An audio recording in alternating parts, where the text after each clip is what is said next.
Арма қазағым, бұл бейнеде мен ұйғыр тақырыбын, ұйғыр тағдырын көтергім келеді.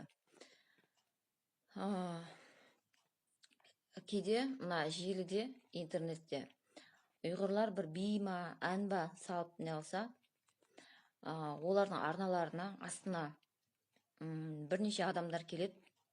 Қазақтардың аттарын жамылған, қазақтардың беттерін жамылған адамдар, бәлкім олардың көбі бот шығар, Қытайдың боты шығар.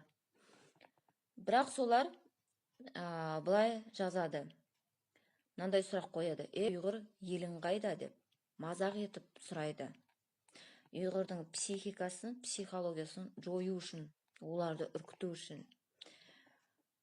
Менің сізден өтінішім болады: сіз қазақ болсаңыз, ұлтыңыз қазақ, тірі адам болсаңыз, сіз ондай сұрақты, ұйғыр елің қайда дегенді сұрамаңыз, қоймаңыз ондай сұрақты.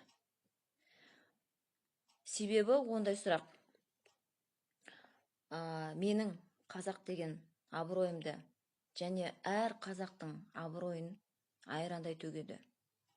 Ондай сұрақта ешқандай ар жоқ, ар намыс жоқ. Сіздер біреуді мазақ етем деп,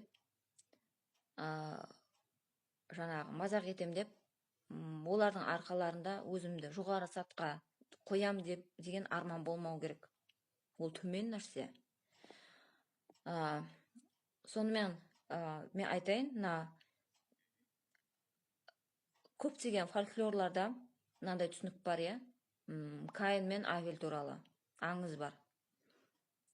Ең бірінші адамның істеген қылмысы ол өз ағасына қол жұмсау, өз ағасын өлтіру. Мен Каин сияқты болғым келмейді. Ал сіз Каин сияқты болғыңыз келе ма? Мына қазағымыз, бабаларымыз біздің кезінде полякты де, немісті де, Кавказ өкілдерін де барлығын сыйдырды өз жеріне. Неге енді қазақ бір амнан, бір саптан шыққан ұйғыр бауырын өз жерінде сыйғыза алмайды? Неге біздің анамыздың ішіне сыйған ұйғыр анамыздың сыртына сыймайды? Ұйғырдың басына берген нәрсені ешкімге бермесін. Сіздер білмейді шығарсыздар ол жақта не болып жатқанын, ұйғырлардың қыздарына не істеп жатқанын, ұйғырлардың балаларына, үлкен кісілерге не істеп жатқандарына.